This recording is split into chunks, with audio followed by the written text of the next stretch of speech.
తపస్ said, తపస్ నాయక్ అన్నాడు, దీనికి ఆ ఇంటర్మిషన్ సీక్వెన్స్ చూస్తున్నప్పుడు ఈ got goose bumps and immediately called, Chris we need the orchestra, Budapest orchestra.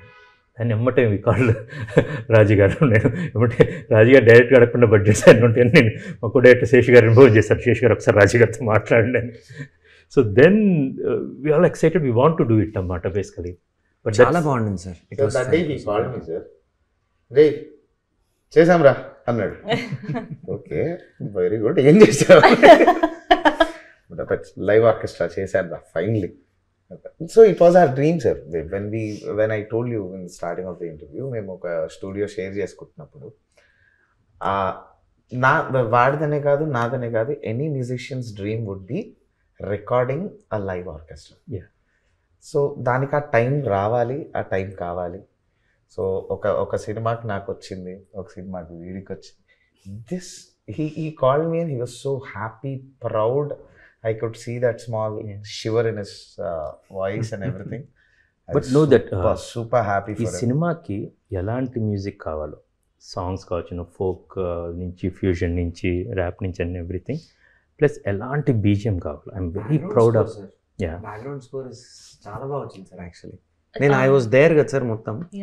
నేనైతే అసలు వెయిటింగ్. కొన్ని రీల్స్ ఇది చేస్తున్నప్పుడు చూసాను సార్, బ్యాక్గ్రౌండ్ స్కోర్ రికార్డింగ్ ఆర్ఆర్కి కానీ అక్కడ ఉన్నప్పుడు మాత్రం అసలు బిట్స్ ఎంత క్రియేటివ్ అనిపించాయి. And very new gen sounding. And at the same time అక్కడ ఘాటి ఆ ఈస్టర్న్ వైబ్ ఏదైతే ఉందో ఆ ఫీల్ని బ్లెండ్ చేస్తూ, it's not a joke actually. Vikram Prabhu పాటలన్నీ విన్నారన్నమాట బేసికల్గా. విన్ని ఇందాక కూడా బేసికల్ వేరే డిస్కషన్ ఏదో వస్తుంటే ఈ సెట్ దట్ మ్యాన్ సౌండ్ చాలా డిఫరెంట్గా ఉంది. It's not very regular, it's very different. And of course మాకు ఒక అవకాశం ఏంటంటే అలాంటి ఒక సబ్జెక్ట్ దొరికింది కాబట్టి, వెరీ రా రూటెడ్ అండ్ రియల్ ఎనర్జీ దొరికింది కాబట్టి we can push all this music. With of course the other 2 songs first అవి ఇచ్చారు రాసిన తర్వాత నీ సావాసం అన్న సాంగ్, అది నేను ఎక్స్పెక్ట్ చేయలేదు ఈయన దగ్గర నుంచి. సడన్గా డివేటింగ్ ఫ్రమ్ ఇప్పుడు మీ పాట కానీ దస్వరి కానీ ఇలా ఉండగా అసలు నీ సావాసం కరెక్ట్ తరరా అసలు సడన్గా తీసుకొచ్చాడు ఈ లైన్లోకి. అయితే ఇతనే కోరిన సంకల్పం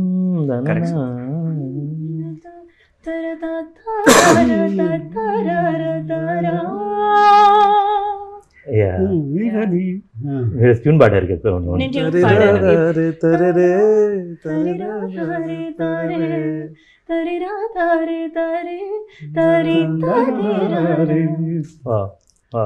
దానికి పదాలు పడతాయి అన్నమాట బేసికల్గా. యూ సీ దట్ స్క్రీన్ అన్నమాట. Extraordinary writing. ఇద్దరు యుద్ధాలు చేసుకున్నా, మామూలు యుద్ధాలు కాదన్నమాట. అని పంపిస్తే ఎన్ని అంటే ఇప్పుడు ఇది నాకు కొత్త ఏం కాదు. మా గురువు గారు సిరివెన్నెల సీతారామ శాస్త్రి గారు అన్నమాట. అండ్ నేను గమ్యం నుంచి ఇప్పుడు దాకా ఇప్పుడు ఏది ఉన్నా సరే శాస్త్రి గారు is the way his philosophy is not a just a lyricist, ఒక రైటర్ కాదు ఆయన అన్నమాట. ఈజ్ టోటల్ ఇన్వాల్వ్మెంట్, మొత్తం స్క్రిప్ట్ మొత్తం అదంతా ఉండేది. మొదటిసారి గురువుగారు లేకుండా జరుగుతున్న సినిమా నాకన్నమాట. And it's very deep. ఇప్పుడు కూడా నేను 2-3 రోజులకి అంటే రోజు గుర్తుంటుంది అన్నమాట ఆ పాట. స్టూడియోలో ఎన్నిసార్లు గుర్తు ప్రతిసారి మా గురుగారి పాట అట్లీస్ట్ 1 వీక్ కి ఒక 4 to 5 times తీసారు సార్. అసలు కొండ పొలంలో దారులు పాట such a blessing, and I actually wanted to thank you once again sir. Sitarama Sastry గారు తోటి ఆయన రాసిన పాట నాకు ఫస్ట్ టైం, నేను I consider him as my eternal Guru sir. ఆయనతోటి ఇంటరాక్షన్ లేదు, కానీ ఆయన పాటలు విన్నాకనే నాకు తెలుగు మీద ఇష్టం పెరిగింది. నేను నేర్చుకోవడం, రాయడం, చదవడం. ఆయన రాసిన పాట నేను పాడాను. అది కూడా పాడారు కదా మన రోలింగ్ టైటిల్స్ అప్పుడు అందరు పాడారు కదండి. తల ఎత్తు దారులు కీరవాణి గారుతో కలిపి పాడాను. అండ్ సీతారామ శాస్త్రి గారి లిరిక్స్ అన్నమాట. అంటే తెలుగు జాతి కన్నా ఒక గొప్ప బిడ్డ అన్నమాట. మళ్ళీ తెలుగు జాతి కన్నా డైరెక్టర్స్ ఇందాక డింకర్ చెప్పినట్టు చూస్ చేసుకుంటాడు ఎక్కడి నుంచో తీసుకొస్తారు సడన్గా. అంటే ఈ సినిమాకి ఈయన కరెక్ట్గా కంచి సినిమాకి చిరంతన్ భట్ ఎవరన్నా పేరు విన్నారా అంతకు ముందు? అంటే నాకు ఆయన గబ్బర్ ఈజ్ బ్యాక్లో మేరీ మేరీ కహానీ బారిషోకి పానీ అని ఆ పాట అది విన్నాను.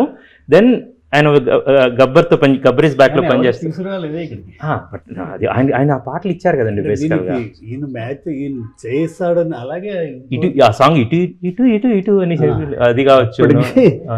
బలి సాంగ్స్ అది ఎండ్ సాంగ్ అని ఐఎమ్ వెరీ ఫార్చునేట్ యువన్ గారితో పనిచేసినా కూడా వానము.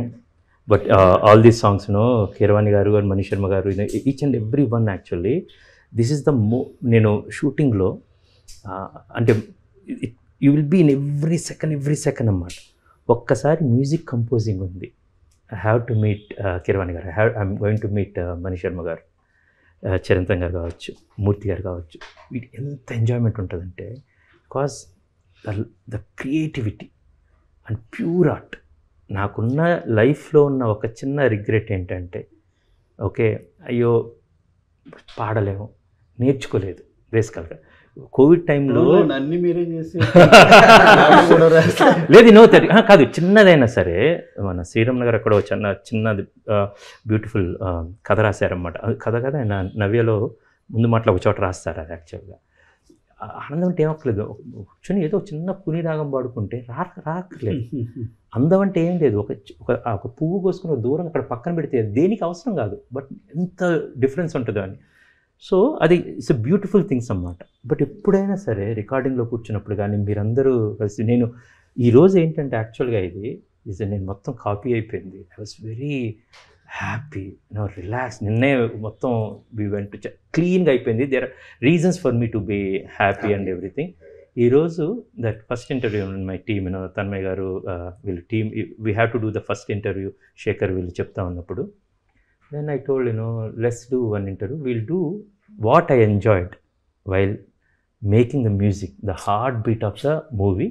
We will just మేము మాట్లాడుకుంటాం. క్రిష్ గారు on screen or off screen లేదా ఈవెన్ ఇప్పుడు ఇలా మాట్లాడుతున్నప్పుడు కూడా ఒక ఎలా అయితే కనిపిస్తారో complete different person in recording studio.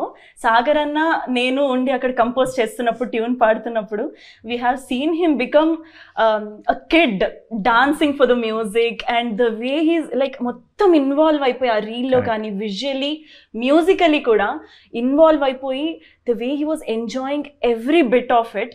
అసలు మేమిద్దరం అయితే షాక్ అయిపోయాం, ఇలా కదా ఎంజాయ్ చేయాలి ఒక సీన్ని. ఆ 7 స్వరాల్లో అనంతమైన హ్యాపీనెస్ అంటే అక్కడ కూర్చొని అండ్ రియల్లీ చిన్నగా ఉంటే ప్రతి చోట దెర్ ఈస్ సంథింగ్ ఎక్సైటింగ్.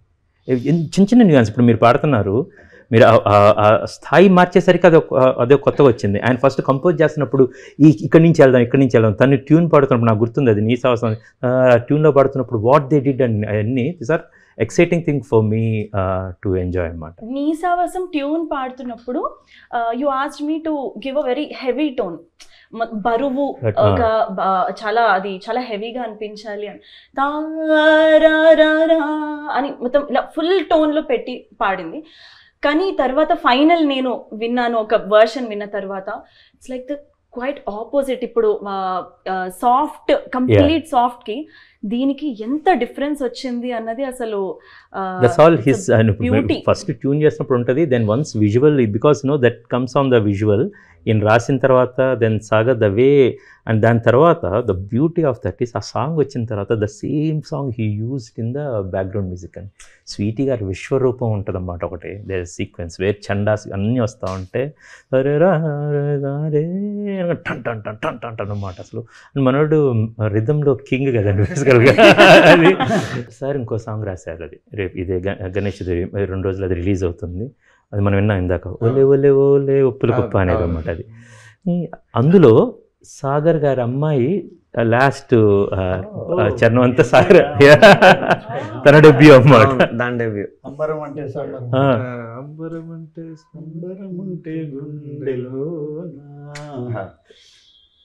రంగుల మేడ బంగారం బాగా ఓలే ఓలే ఓలే మొత్తం చక్కగా పడింది.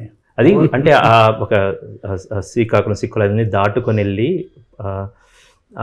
ఈ ఆంధ్ర ఒరిస్సా బోర్డర్లో జరిగే కథ కాబట్టి ఈయన స్టార్ట్ చేయటం అలాగే స్టార్ట్ చేశారన్నమాట. ఒలి ఒలి ఒలి ఒలి ఒలి అంటారని, ఒలి ఒలి ఒలి ఒప్పుల కుప్ప. ఈయన చందమామ ఎమ్మ సూర్యుడు, మీ లోకం మాకెందుకులే అంటారు, వాళ్ళ గొడవలు వాళ్ళు ఉంటారనేది. ఇది శీలావతి దేశరాజు అన్నమాట. వాళ్ళిద్దరిది విడదీయలేని బంధం ఈ సినిమాలో. అసలు they will be like this అన్నమాట. దాన్ని ఎంత అందంగా కంపోజ్ చేస్తే